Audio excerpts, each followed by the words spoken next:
Right, so you're all very welcome to week 4 of the Art of Reflection course. If you're still typing your comments in the chat, you can still put it in the chat. I won't mention it in the recording, or I won't mention your name. We've just been having a bit of fun in the chat. So you're very welcome to tonight. So what we'll be doing tonight is the theme is reflective reading. So we take in so much of our information reading that it's well worth a night looking at how to read well, and particularly how to read Buddhist texts well. And I'll be giving you at the end of the night or in the email tomorrow morning some sample Buddhist texts that you can go away and reflectively read upon. Yeah. So I'll do the usual. Let me just share my PowerPoint here.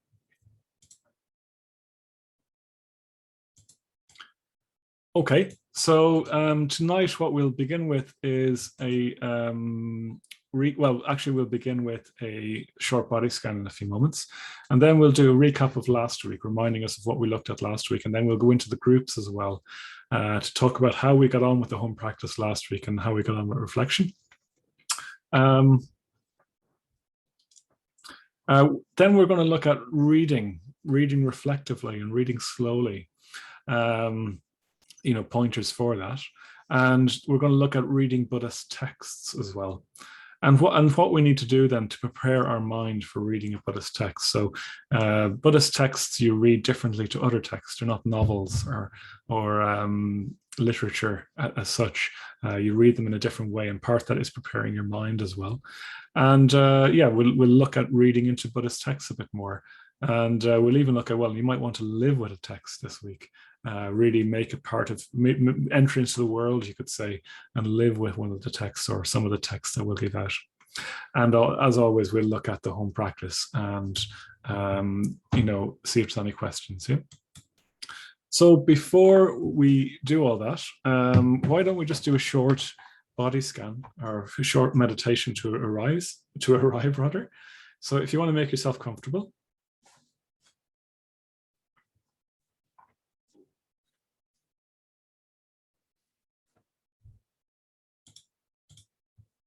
So sitting so you're upright, at ease.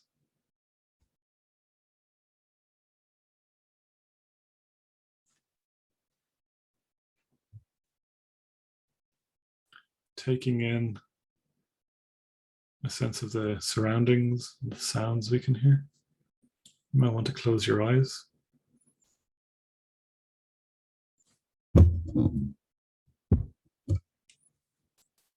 So really noticing the world around us, even though our eyes are closed. We can hear some of this world. We can perhaps smell some of this world. Might be able to taste some of it in the sense of our dinner that we ate or the food we've eaten. Might be able to feel some of the world through the contact with the chair, with the cushions, with the floor.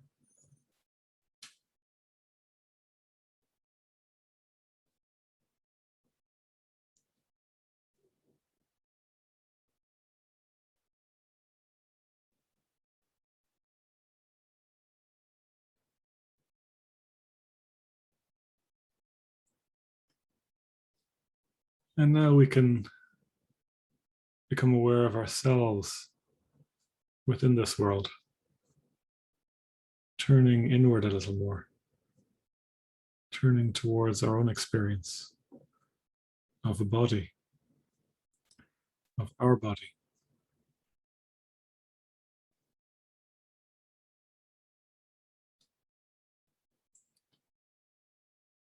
Noticing our hands and our arms, particularly the palms of the hands and the sensitivity of our fingers.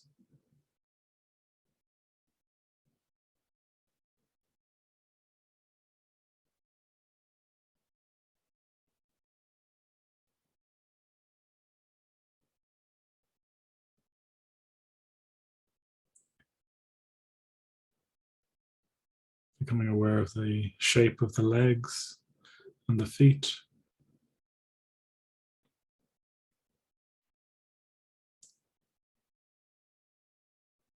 And the soles of our feet can be quite sensitive as well. So seeing what we can feel there.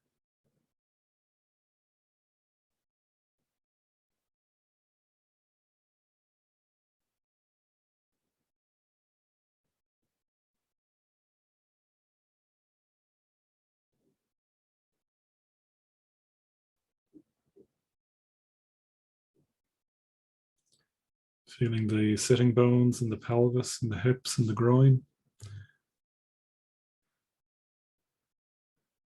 All supported by the chair, the cushions.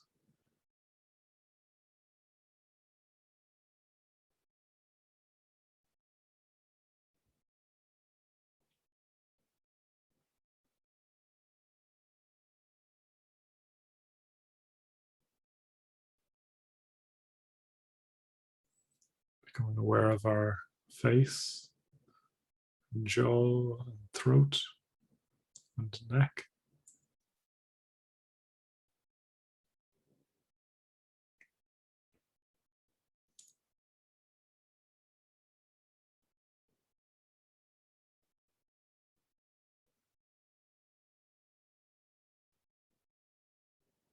Being open to what we can feel here,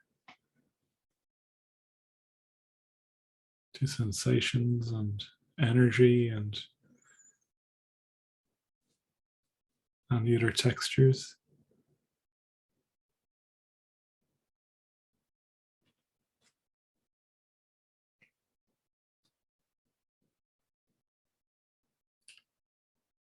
Moving into your stomach and abdomen now. Just letting the stomach and abdomen relax, not holding any shape or feeling like you need to do anything or hold anything.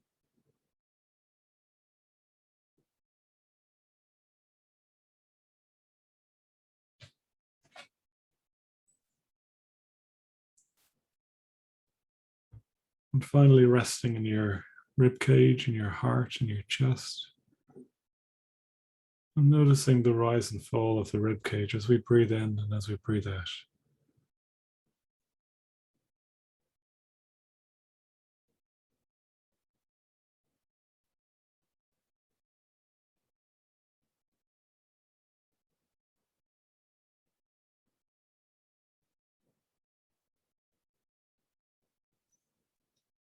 And then widening out our attention once more to take in the world around us, the sounds, the smells, whatever else we can feel or experience of the world around us.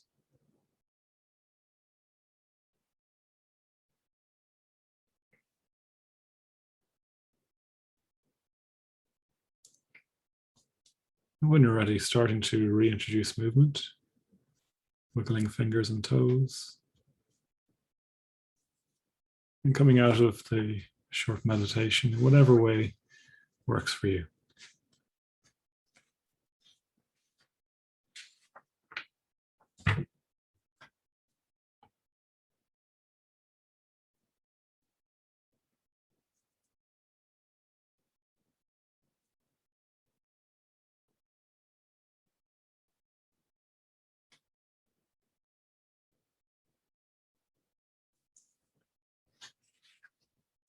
Okay. So just to remind you of what we did last week before we go into our groups.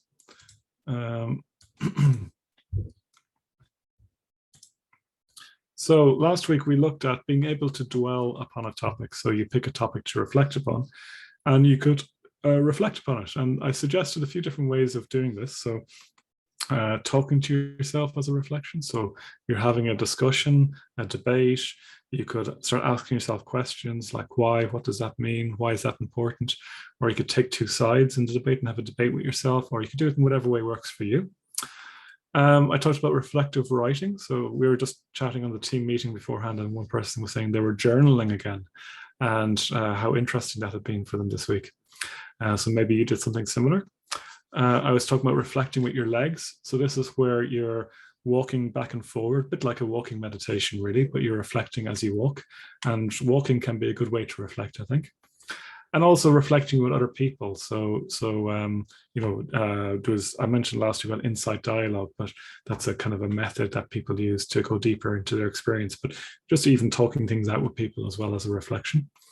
And then I was mentioning that, a lot of reflection is a deepening into your sense of yourself. There was the image of the watching the float on the fishing line, and you're aware of the depths, and you're aware of you're deeply aware and at the same time quite relaxed, and allowing mysterious fish to emerge into our experience. Anyways, that's what we did, and we did a few reflections as well around that. And the home practice was to read chapter 3 of the book and to choose then a topic and reflect upon it, and spend some time reflecting on it as well. And I did say choose a topic, but like I said a few times last week, often the topic will choose you, and it won't be quite what you expect it to be. And continue to do nothing each day, and allow your reflection to arise within the context of doing nothing. Okay, great. So the theme for tonight then is about reading, and it's about reading well. And we read so much these days. We're always, I don't know about you, but it's very easy in COVID times to be always reading the news, to be always reading newspapers for the latest developments and shocks and reliefs about COVID and things like that. And we just take so much information in by reading. And I have been an avid reader as well. I think it's been somewhat displaced by video. I think video is becoming more of a thing now, which is probably no bad thing in some ways. But I do think that in some ways, but I think reading is a really one of the main ways we take in our information. And we generally read loads of stuff. We read news, we read social media, we read books, we read magazines, we read comics, we read screens, web browsers, and we are also doing a lot more of screen reading as well. Reading on a screen, and reading on a screen. It's like, I'm sure you're all aware of that by now, but there's been lots of research done on reading on screens, and people don't tend to read as well or as deeply or as carefully on a screen, particularly a tablet or a computer screen compared to, say, reading paper. And also your mind gets very tired when you're reading on a screen. And also on a screen, you tend to have things like links to click on. So you go like, I don't know how many tabs you might have open after an article, or you might be reading a third of an article and then go to a next article and then come back to the article and so on. And also, I think the internet has, I certainly find this, the internet has kind of cultivated a sense of data addiction. So we like having data, we like having information coming up for us all the time. And I think then when we have this constant stream of data, we read less carefully as well. And reading like that is fine, but you can't read poetry like that. You can't, if you ever try and go from Facebook to reading poems, or Twitter to reading poems, you won't be in the right state of mind, or even the newspaper to reading poems in some ways. It's a different kind of state of mind that you need, or to read a thoughtful novel or a philosophical essay, or particularly what we're concerned with here, or at least I'm concerned with here, is Buddhist texts. It's a different kind of mindset that you need to read and study Buddhist texts.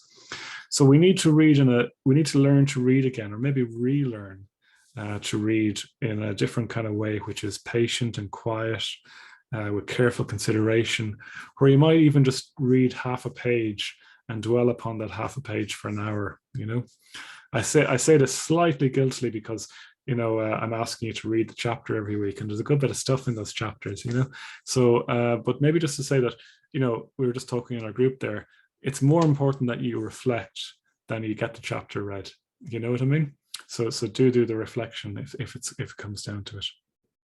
So we need to be able to read in a way that gives things our full attention. So I wanted to read a couple of quotes in the next couple of minutes. So in chapter 4, which is about this, he quotes from a philosopher called Pierre Hadot, who has a very good book called Philosophy as a Way of Life, which is on my reading list, but I haven't quite got around to it yet. I have to read it.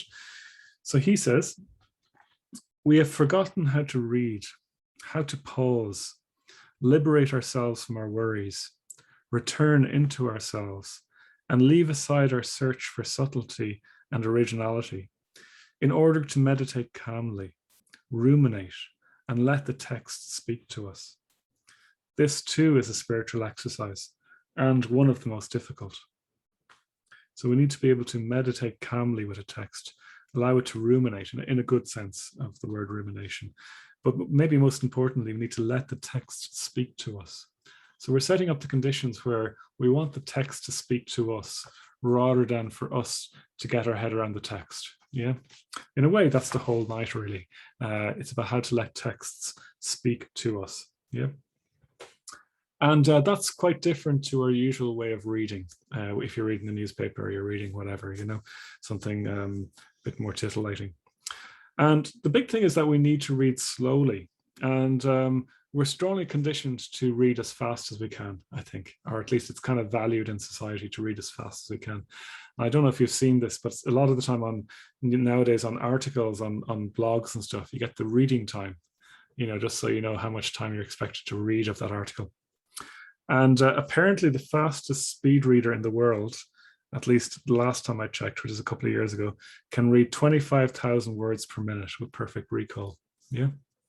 So it reminds me of Woody Allen's joke. He said, I took a course on speed reading and read War and Peace in 20 minutes. It's about Russia. So, that gives you a sense of like the level of depth you're going to get from fast reading. Yeah. And it's actually more economical, you could say. It's like the way it's more economical to drive at in terms of fuel consumed at 70 kilometers an hour versus 110 kilometers an hour. It's actually more economical. You get more value for reading slowly, even though you don't get through the text as quickly. Yeah, so it's worth remembering that. So Nietzsche also had a quote about slow reading, and he said he was a teacher, he said, of slow reading, and he said, in the midst of an age of work, that is to say, of hurry, of indecent and perspiring haste, which wants to get everything done at once, including every old or new book. This art does not so easily get anything done. It teaches to read well, that is to say, to read slowly, deeply, looking cautiously before and aft, with reservations, with doors left open, with delicate eyes and fingers. I'll just read the second part of that. This art of reading slowly does not so easily get anything done. It teaches to read well, that is to say, to read slowly, deeply, looking cautiously before and aft, with reservations, with doors left open, with delicate eyes and fingers. So I won't go into all of that here, but Ratnaguna in his book kind of looks at each of those clauses and talks about how what he thinks Nietzsche means by those phrases. So you can have a read of those in the book in the week ahead. So just a few things then about slow reading, and I'd really encourage you to slow read this week. I'll be really encouraging you to slow read this. Like I'll be giving you some short Buddhist texts that you can take your time over. So the main thing is that it's not about getting something done. Yeah, it's not about getting something done. You're not trying to get through something to get it done and ticked off your list. I think these days we have so much information coming to us that we feel like we need to get through it all and tick it off on a to-do list. Yeah, and that's not what we're trying to do here. In some ways, the less you read, the better when you're reading. You do have to read, but the less you read, the better, as long as you read it more carefully and slowly. So it means reading everything carefully, everything fully, really I don't know if you do this, but sometimes I can find myself just skipping over. Oh yeah, that's just description of the landscape. I'll just skip over that paragraph, if I'm reading a novel or something like that. But actually, the author has poured their, if it's a good author, you can trust that it'll be worth reading, You can also learn to make sure you know what's been said. So I do like having an e-reader, for example. I have a Kindle, but although I'm trying to buy less from Amazon these days, but I still use my Kindle, and you can buy it elsewhere and move them onto your Kindle. But one of the things I like about e-readers is that you can look up words and be very clear on what they mean. And I have to say my vocabulary has expanded through doing that. So I think that's a really good thing to do as well. Although, I mean, there's a certain aesthetic to a physical book that's very hard to beat as well. The other thing is just trying to make sure you have a sense of what the author is trying to say to you. Just be really clear about what they're trying to say. Remember our 3 levels of wisdom from week 1. The first level of wisdom is being clear what the person is trying to say to you, regardless of whether you agree with it or not. Yeah, regardless of whether you agree with it or not. You're trying to get clear what's being said to you. And maybe with a novel, that's important, but well, it is important for a novel or poetry, but when you're coming to Buddhist texts, or, well, poetry is a good example. I think all great poetry reflects life, actually, reflects something of the deeper meaning of life. You do have to be really careful what they're trying to say to you. You can be absorbed first and then critical afterwards, if that makes sense. And then read deeply. So dig into what's being got at. Once you're clear about what's being said, is it true? Does it apply to my experience? Do I need to change my life? When I hear this, what implications does it have for me? Do I need to live my life differently? And allow yourself to be emotionally moved as well in terms of reading deeply. I think we should be moved by what we read, if it is of that sort of thing. I remember every now and again I reread Catch-22, which is one of my favorite novels, and on the surface of it, it's a very, very funny novel. It has me in stitches at times, and at other times it's just very, very deeply moving about the horrors of war. And it's a deeply anti-war book, actually. It's set in Italy with the American invasion of Italy in World War II. And, at times it's absolutely brutal at times to read, even though it's a nominally a comedy. So, you have to allow yourself to really feel that as well. Reading is an emotional experience as well. Sorry, what are the implications? And then be aware of the context. So,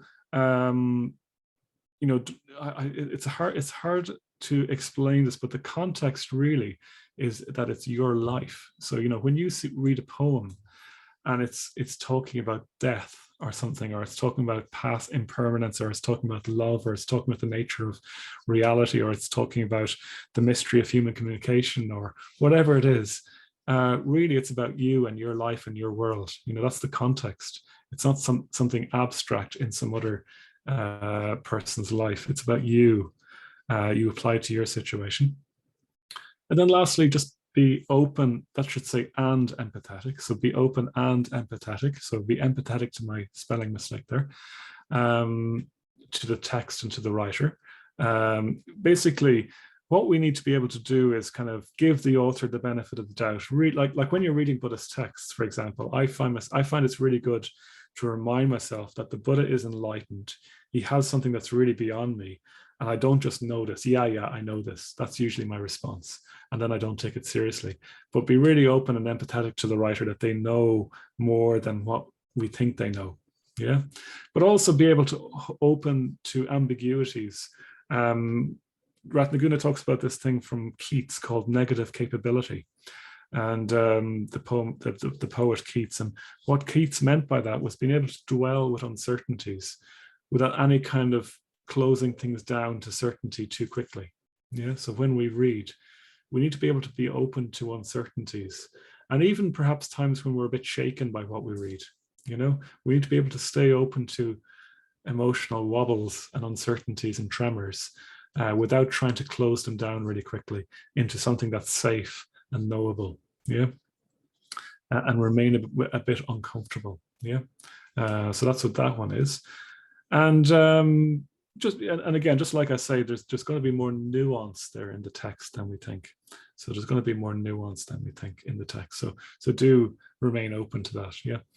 It's like when you go to an art gallery, you're looking at paintings, and sometimes I find myself thinking, God, I wonder, did the artist really know that they were communicating what they're communicating to me?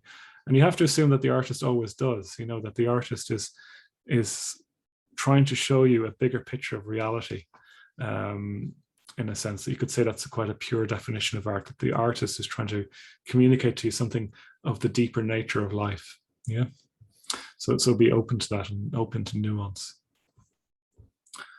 Okay, so I hope that's helpful. I'm glad you liked that book as well, Kat.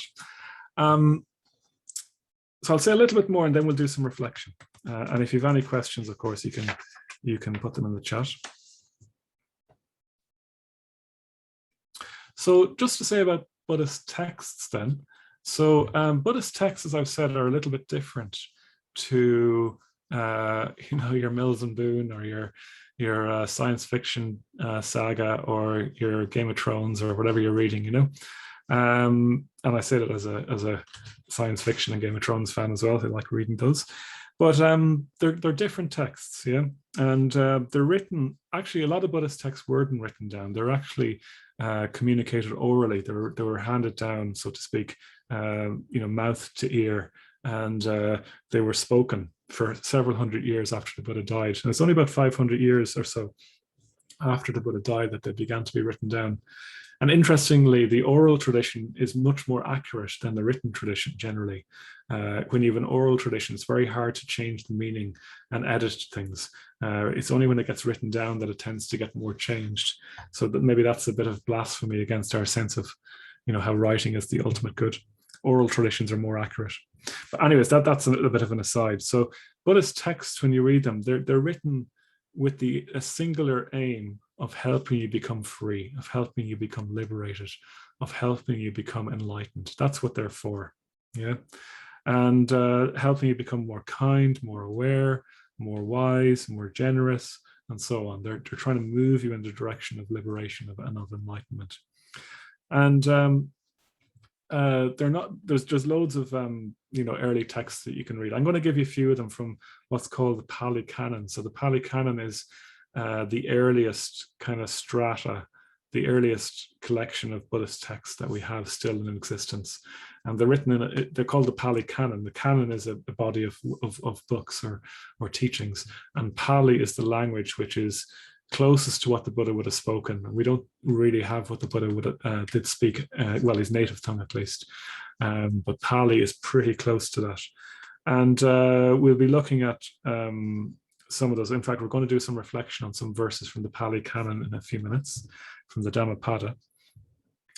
So you can read these old texts. They can be a bit archaic to read because they're an old tradition. They tend to be a bit repetitive and hard to read, but there are books out there that you can get which are kind of summaries of them, and I'll send you a few of those as well. The other thing is that these Buddhist texts, they're not instruction manuals. They can give you quite detailed instructions on how to meditate or how to be more ethical, but they're not always instruction manuals. They're more like they're evocative. They're poetic a lot of the time. And the Buddha's teachings on meditation, the Pali Canon, they can be quite hard at times to dig out, and they need a bit of interpretation and unpacking. But so Buddhist texts can be as much evocative and poetic.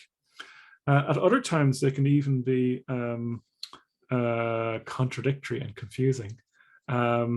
So the Heart Sutra, which you might have chanted if you've ever been at a retreat or a puja, or some of the Zen teachings that you get, it's deliberately trying to make you confused, actually, or make the rational mind confused. And what you do then is you sit with it, with this confusion for so long, and you get so frustrated that you break through into a deeper level of understanding. So that's Zen. Now I remember reading Zen books when I first came along to Buddhism, and they annoyed me so much I nearly threw them out the window. They'd say, oh, well, it's like this. And then the next paragraph is, well, it's not really like that. And then it's like this, but it's not really like this. And what they're trying to do is to get you beyond this idea that rationality can explain everything and into something more of the wordless. So you might remember me saying in the week one that we use words to go beyond words into the wordless. And I should say about the evocative and poetic ones as well. I mean, there's some poems, there's some Buddhist texts which are just poems in praise of the enlightened mind, of how great enlightenment is, how great the Buddha is. So there'll be one of those texts in the materials I gave you tonight called Pingius Praises. And then other texts can be like almost like science fiction novels. They're like describing millions and millions of world systems, all around the universe where there's different Buddhist teaching, and they're works of incredible fantasy and incredible color that you don't have to take too literally, but really evoke things, like, Buddha's creating these worlds where you can go and meditate with the Buddha, and all you have to do is sit with the Buddha and you'll hear the Buddha's teachings everywhere. Even the wind in the trees whispers the teachings to you, and you don't have to take those literally, but they're beautifully evocative of really good Buddhist conditions for practice.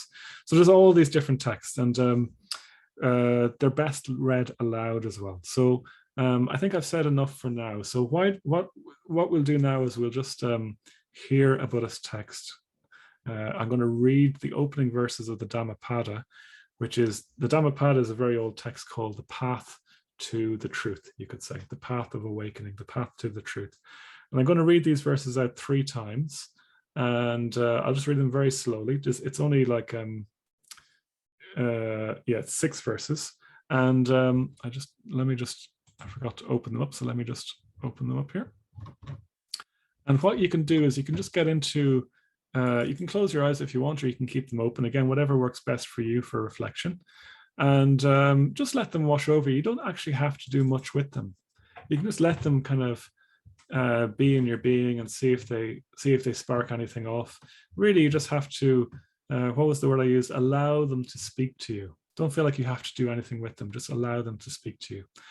And as always with reflection, it can be good just to spend a bit of time just getting into your body, and you can put your hands on your belly and breathe into that if you want as well.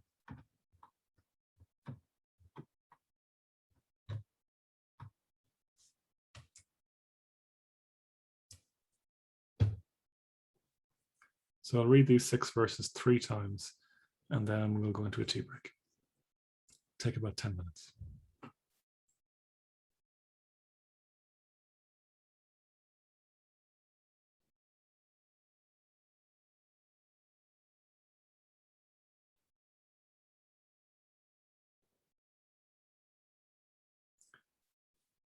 Experiences are preceded by mind, led by mind, and produced by mind.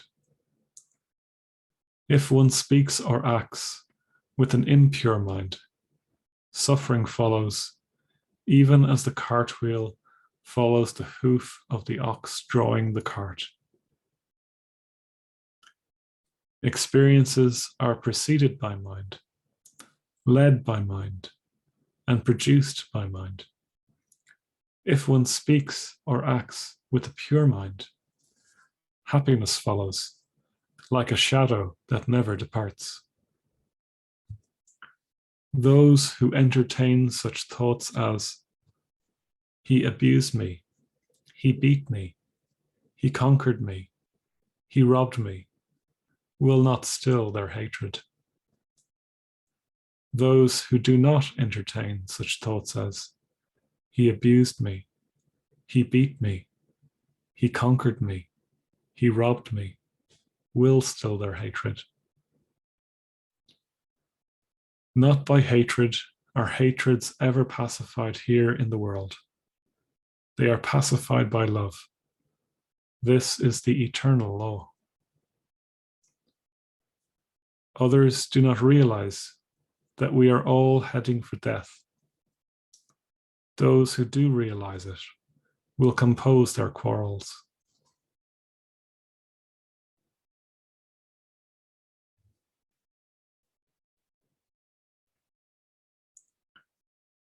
Experiences are preceded by mind, led by mind, and produced by mind. If one speaks or acts with an impure mind, suffering follows, even as the cartwheel follows the hoof of the ox drawing the cart. Experiences are preceded by mind, led by mind, and produced by mind. If one speaks or acts with a pure mind, happiness follows, like a shadow that never departs. Those who entertain such thoughts as, he abused me, he beat me, he conquered me, he robbed me, will not still their hatred. Those who do not entertain such thoughts as, he abused me, he beat me, he conquered me, he robbed me, will still their hatred. Not by hatred are hatreds ever pacified here in the world. They are pacified by love. This is the eternal law. Others do not realize that we are all heading for death. Those who realize it will compose their quarrels.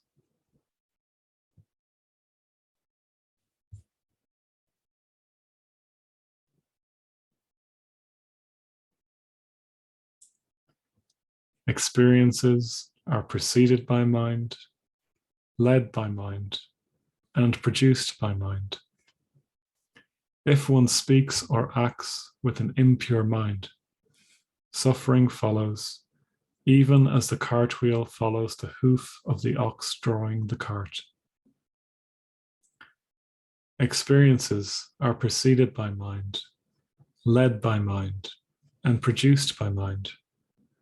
If one speaks or acts with a pure mind, happiness follows like a shadow that never departs. Those who entertain such thoughts as, he abused me, he beat me, he conquered me, he robbed me, will not still their hatred.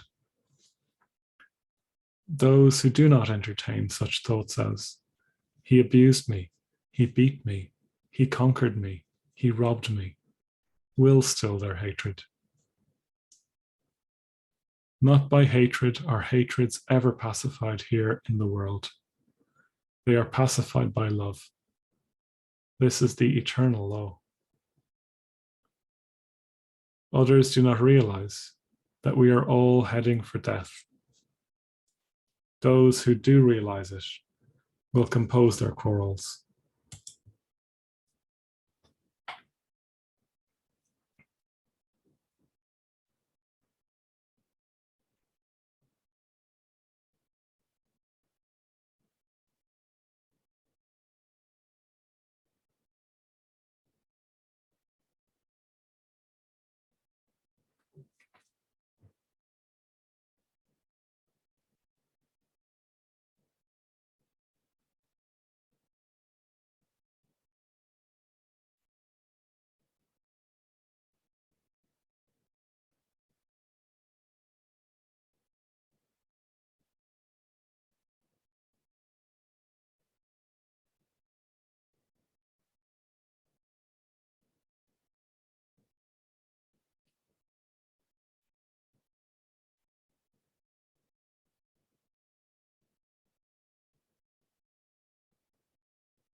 And then bringing that practice to a close of reflection.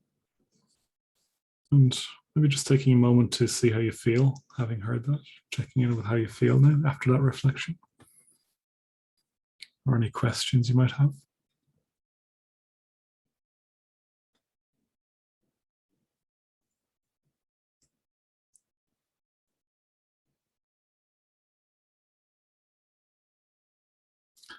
And what we'll do now is we'll take a break for 10 minutes. And if you have any questions or clarifications or anything you want to comment on in the chat, you can do so. I'll take them when I get back. And yeah, we'll meet back here ready to go at 8:10. Okay. Okay. So just a couple of announcements. So as usual, I'm just going to remind you that the course is being done completely free. And if you're in a position where you could give a donation to the centre, that would be great. And I know many of you have already given, and thanks very, very much for your donations. It's very much appreciated. And if you're in a position where you can give, if you haven't given yet, or you can give a little more, that would be great. We're suggesting €100 per person, but it's really up to, you can give as much or as little as you want. And, you know, we have a big team, but none of us are getting any, you know, we're just doing this as a volunteer so that we can really help communicate the Dharma. So that would be great to hear from you. There'll also, just to say, this is important, that there's no class next week. So I'm just going to put that in the chat. There's no class next week because I'm away. So we're going to meet again for the 5th and final week, the week after, on Monday, the 19th of July. So you got 2 weeks to reflect, and there won't be a class next week. So I'll remind you about that in the email. But if you're here next week and you're wondering why the class isn't starting, it's because there's no class next week. Okay. Okay, and then if you have any questions about anything so far, you can stick it in the chat. Just to say that I was thinking there about as I was reading that text, I was reflecting on, you know, the language of he abused me, he beat me, he robbed me, he conquered me, and it is quite strong language. And I think you know, he abused me, he beat me, and so on, have different connotations often these days. But you know, maybe, so what I found myself doing is reflecting, oh well, what's really being meant here, you know? And this is where what I was talking about earlier about trying to really understand what's being got at rather than what you're bringing to it, as well as what you're bringing to it, obviously. And I think what the Buddha is saying there is that at some point we need to let go of resentment, basically, of feeling like we've been hard done by. I mean, obviously, you know, actions might need to be taken if someone's been really unethical, but at the end of the day, we still have to let go of resentment and ill will and so on, because as the last verse said, we are all heading for death. Yeah. Okay, Sam's put in a question that I don't know if I'll be able to answer. Modern psychology attests that we must not resist natural inclinations towards certain negative emotions and instead integrate one's shadow, as Jung put it. How can this be squared with the Pali Canon's words about resisting hatred with an impure mind? How do we do so without repression? Yeah. So I'm not sure if I can answer this question. So you know, the way we have this modern idea that we need to express something. You know, if we're really, really angry, well, then we just need to express it.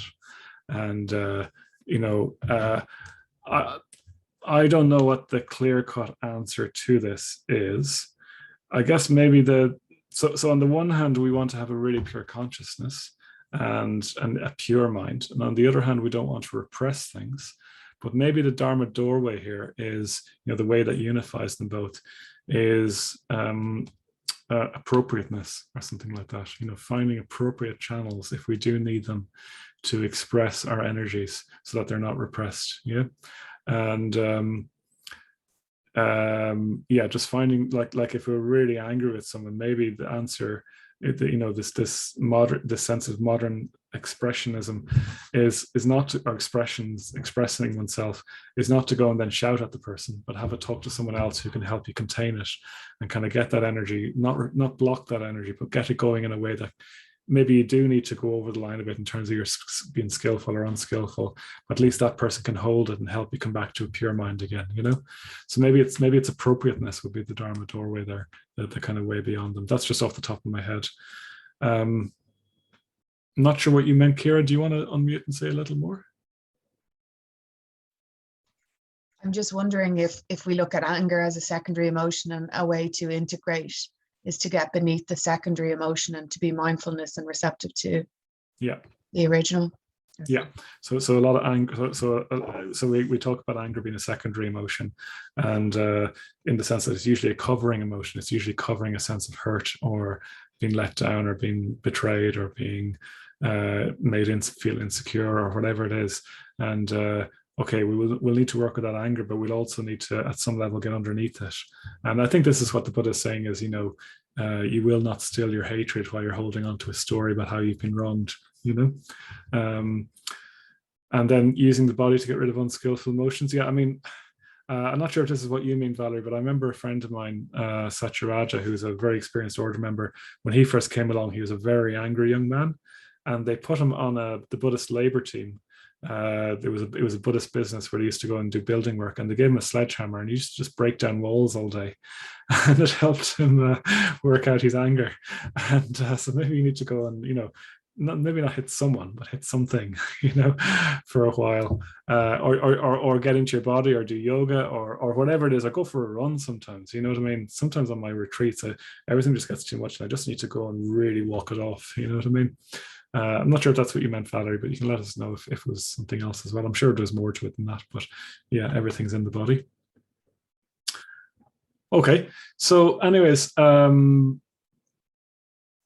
yes, thanks, Valerie. And Sam, I mean, your question, I think the other thing you might remember in week one that I said that, or week two, I can't remember which, that a lot of this is about finding really good questions. So I think that's a really good question. A really good question usually has two poles, you could say. And those of you who are on the Sailing the Worldly Winds course will recognize this. We have here, there's something here and something here. So you want to be really pure, and at the same time, you don't pure in the very positive sense. And on the other hand, you don't want to repress your more darker side. So how do you hold those two? Because they're contradictory. And it's really good to have these kind of contradictory things which you can't easily solve. And wisdom comes through sitting with those two irreconcilable things, and that the tension between those two will burn and bring you deeper into a deeper understanding. And that's the purpose of, like I said earlier, about the Zen tradition. They're trying to get you really confused and worked up so that you burn into a deeper sense of something. So that question that Sam put in I think is just a really good question that you could sit with. How do I do this? Am I repressing? Am I just fooling myself into, what's the word, justifying unskillfulness? So it's a really interesting question to ask yourself. But you do that in a healthy way rather than an obsessive way. If you're getting really, really, what's the word, ruminative on an unhealthy way about this, then maybe try something else. Anyways, I hope that makes sense.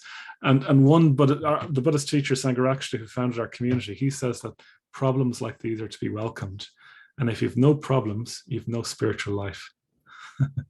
He's being a bit provocative now. So we should welcome these kinds of problems, these tensions. Like another tension might be, I really want to help the world, but I feel like I really need to do so much work on myself first. So this tension between self and other. And the best way I can help other people is to work on myself. And sometimes the best way I can help myself is to work on other people. Not work on other people, but help other people, serve other people, find something to serve in the world. And there's a tension between those two, engagement with the world, and on the one hand, and on the other hand, sitting in your garden looking at the trees for 10 minutes, you know what I mean? And doing nothing. So those kinds of tensions are actually really, really creative and really to be welcomed. Yeah. And another classic one is, Buddhism teaches us to be kind and to love more, to love people more. And at the same time, we're all heading to death. So how can you love people when you know they're going to die? So that's a really interesting problem to reflect upon as well. So Buddhism is not for the faint-hearted. Yeah. Which leads us nicely onto our next bit. Again, if you have any more questions, you can put it in. But I wanted to read the opening stanzas of a famous Buddhist text called the Ratnaguna Samchayagata. And it opens with these words: call forth as much as you can of love, of respect, and of faith. Remove the obstructing defilements and clear away all your taints. Listen to the perfect wisdom of the gentle Buddhas, taught for the benefit of the world, for heroic spirits intended. I'll read that once more. Call forth as much as you can of love, of respect, and of faith. Remove the obstructing defilements and clear away all your taints. Listen to the perfect wisdom of the gentle Buddhas, taught for the benefit of the world, for heroic spirits intended.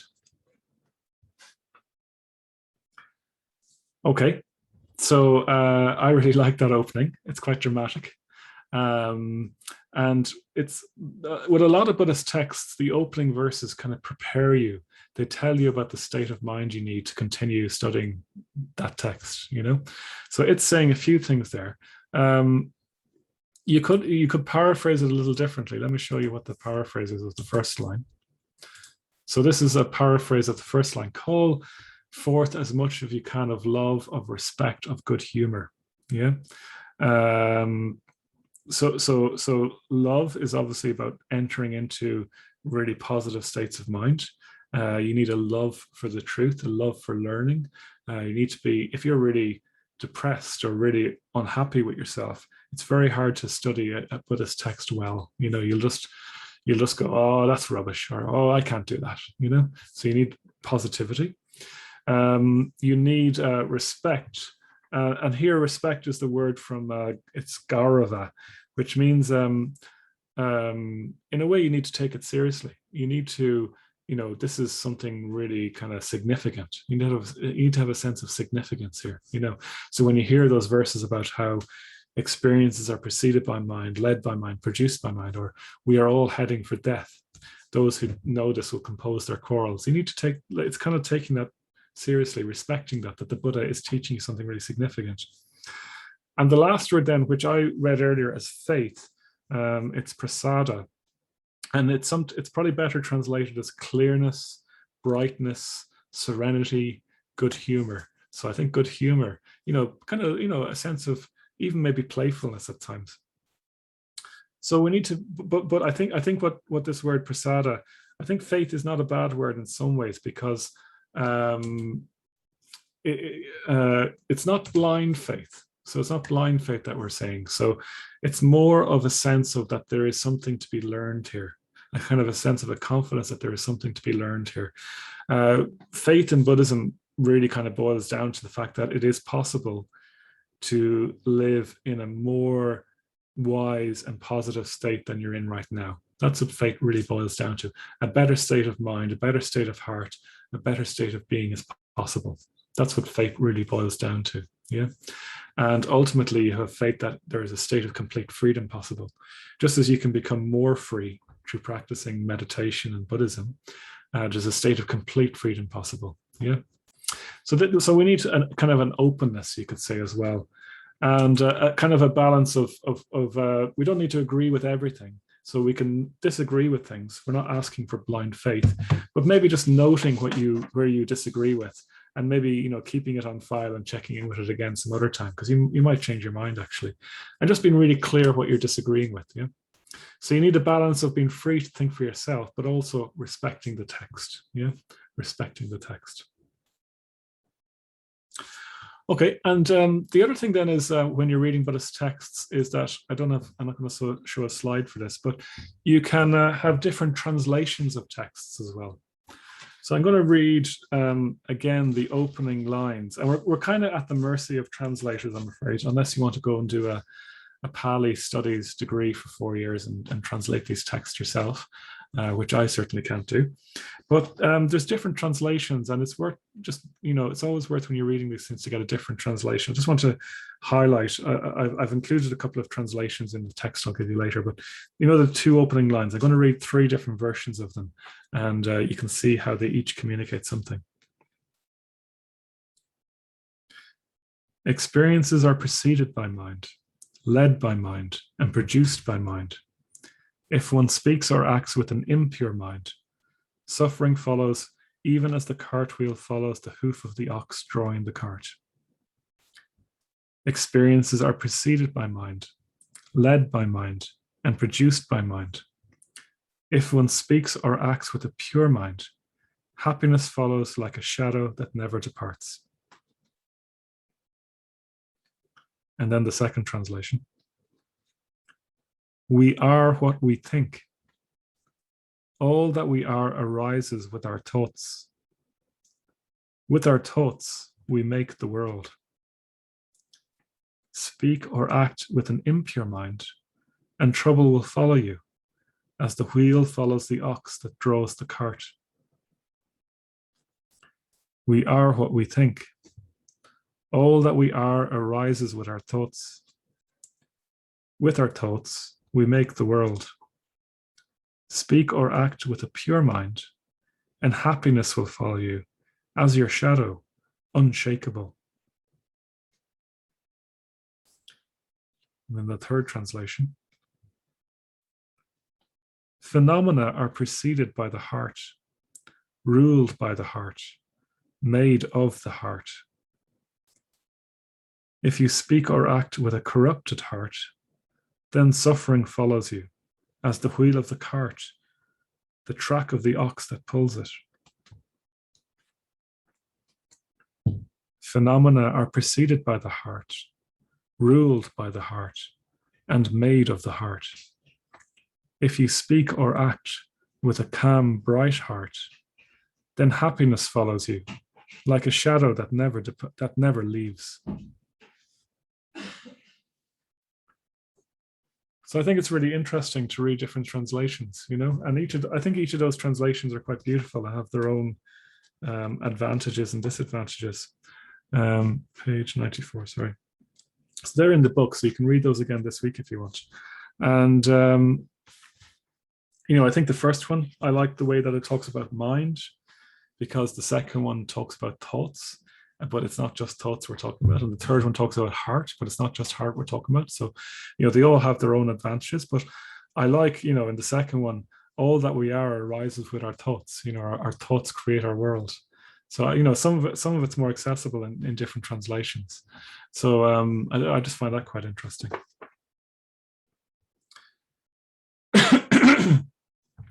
And, you know, we can turn over these texts again and again. And if you have translations, that's great. You probably might, if you're reading a text like the Dhammapada, you can get lots of different translations. And it's said that for every hour we read, we should spend 100 reflecting. Yeah. So I'm not sure if that's actually viable, but I know that there's one Buddhist teacher called Analayo who's written a number of books that we've published in our community. And for every hour he studies, he does an hour of meditation, which I think is really interesting. And he religiously, he's a monk, he sticks to that really, really rigidly in a very positive sense. So for every hour he reads, or studies rather, he meditates as well for an hour. And it might not necessarily be that he meditates on that material, but he always makes sure that he has space for the mind to turn it over. So yeah, so we'll be reading Buddhist texts this week. The other thing, just to flag as well, and this I find this is a bit more humorous, but be careful of what you read on the internet about what the Buddha has said. Yeah. So apparently Abraham Lincoln said that 95% of facts on the internet are incorrect. So you have to be very careful what you read on the internet. Yeah. And one of the order members in our community even has a book which he's published, and it's a real book. It's called "I Can't Believe It's Not Buddha." And it's a collection of fake Buddha quotes that he's come across on the internet. You could probably buy it on any, you know, online in the bookstore. And you know, Ratnaguna gives an example of one on page 94, where he says, "Believe nothing, no matter where you read it or who has said it, nor even if I have said it, unless it agrees with your own reason and your own common sense." Yeah. So believe nothing, no matter where you read it or who has said it, not even if I have said it, unless it agrees with your own common sense and your own reason. So that's a fake quote on the internet, and it's actually probably it kind of feels superficially attractive. So you believe nothing unless it makes sense to you. But the weakness of that approach is that sometimes the truth won't make sense to you until you reflect upon it for a while, you know, because, you know, when I'm in a state of craving, the story that I very much have is, well, if I have that thing, I will be happy. And if the Buddha comes along and says, that's not going to make you happy, well, I'm not really at an emotional level going to believe the Buddha saying that, you know? So my inner emotional experience is not the ultimate yardstick of what I should read and not read, if you see what I mean. So the Buddha actually gave much more specific advice later on, or well, it's not later on that page. And he does point out that, I won't read it out because it's a bit hard to take in. You want to read it really. But basically he's saying that don't take things just on trust. Don't take things just because you heard them from someone you admire. Don't take things just because all your friends believe in it. Don't take things as true just because it's popular. Don't take things as true just because everyone's talking about it. You know, all this, modern one might be, don't take things as true just because you see it on the internet or because it's in a printed book. You know, he's saying all these things, and his criteria, I will read out the criteria. He says,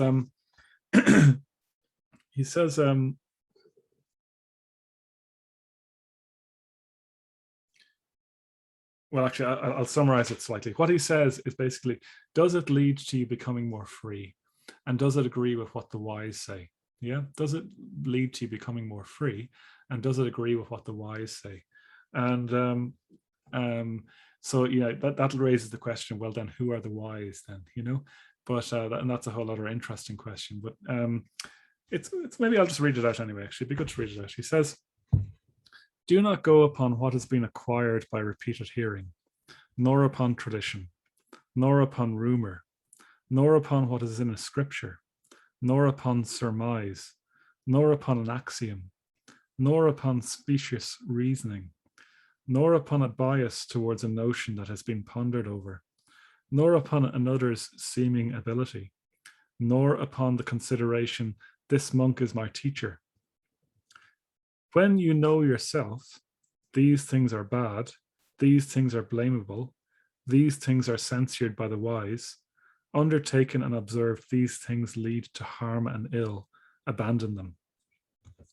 He was giving this teaching to a collection of a village called the Kalamas, who their village was beside a forest, and there would be lots of spiritual teachers going into the forest to meditate, and each time they come out, they'd give them a teaching. And there were so many different teachings that they heard that were contradictory. They didn't know how to make sense of them all. So he said, well, look, if you know it's bad, if you know it leads to harm and ill, and if the wise say that they're not to be done, then, you know, abandon those teachings. And on the other hand, then he says, if they lead to freedom, if they lead to wisdom, if they lead to fewness of desires, and if they agree with the testimony of the wise, then do them. So we have to decide then who the wise is, obviously. And that's a whole other question. But for me, the Buddha is wise, or spiritual friends who I've known for a long period of time, who I trust are wise, you know, that kind of thing. Anyway, so that's just a warning about fake Buddha quotes on the internet.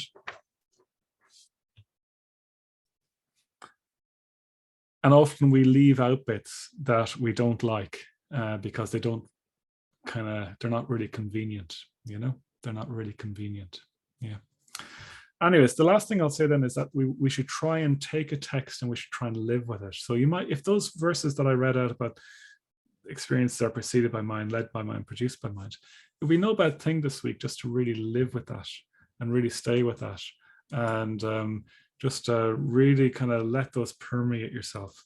Sangharakshita, the man who founded our community, said, there is no new teachings, only deeper understandings.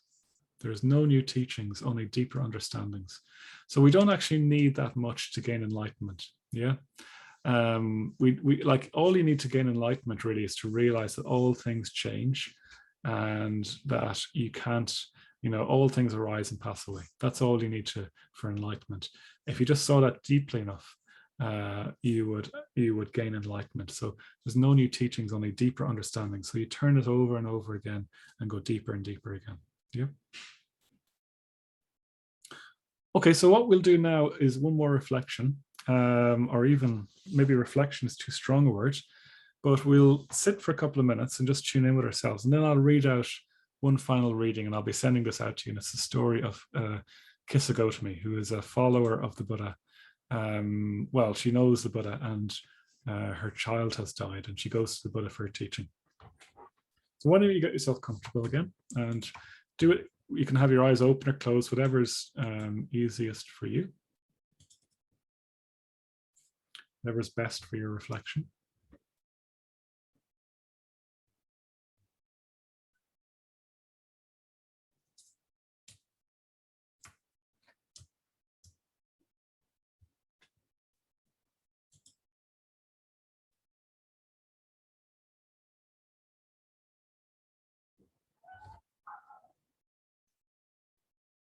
So just taking a moment or two to, had a lot of input there. So maybe bringing yourself down into your belly, breathing into your belly a bit more. You could put your hand on your belly if that's useful. Feeling your feet in contact with the chair, the cushions.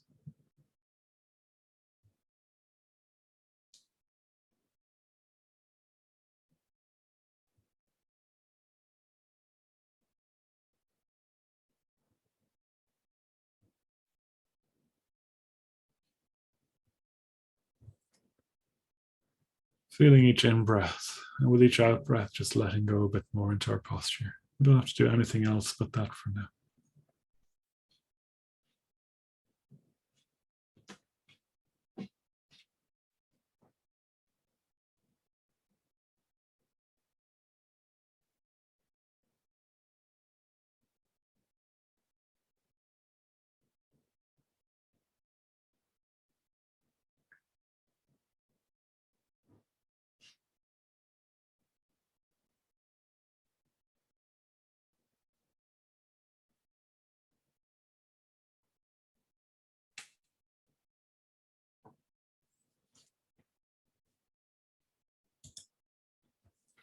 The story of Kisagotami and the mustard seed.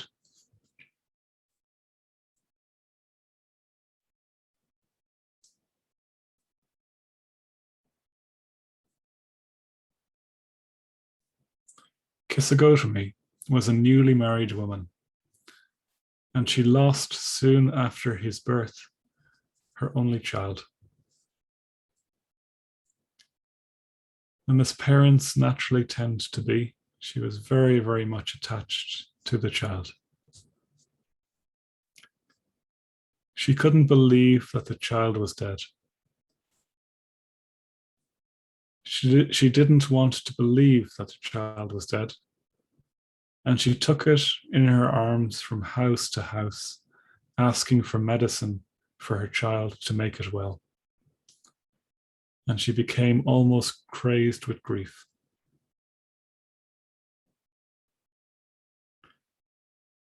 People eventually sent Kisagotami to the Buddha, saying that he is a great physician. He can heal your child. So she went to the Buddha and asked him to help her to heal her child, to help her child return to life again, to full health.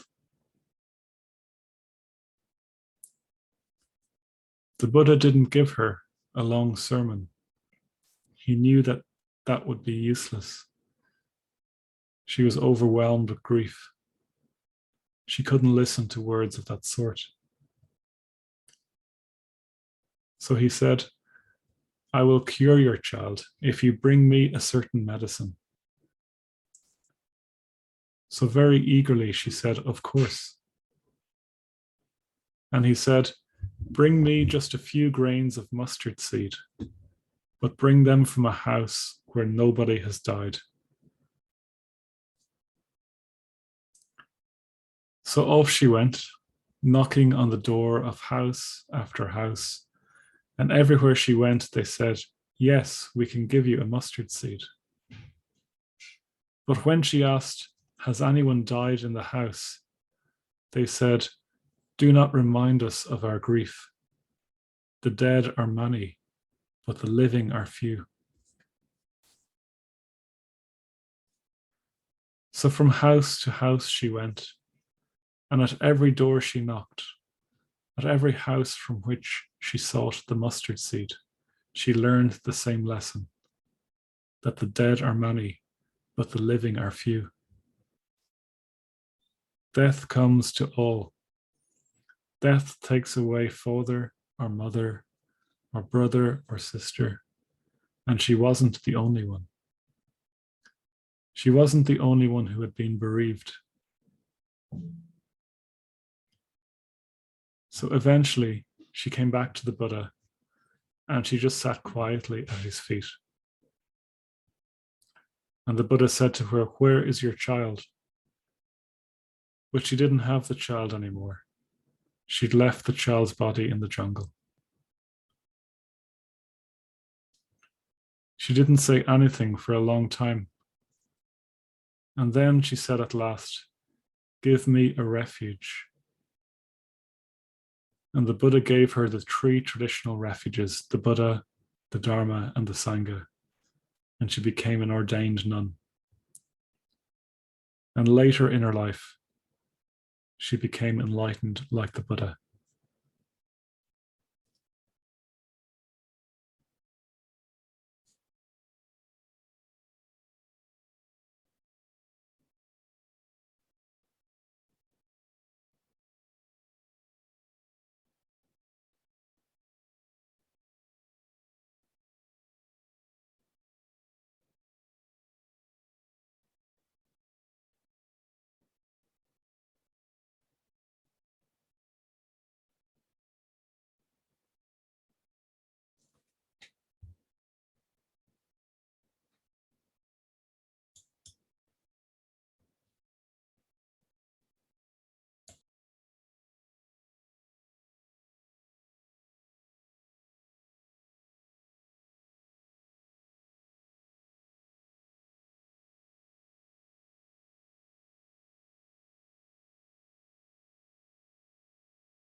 Okay, so coming out of that reflection when you're ready.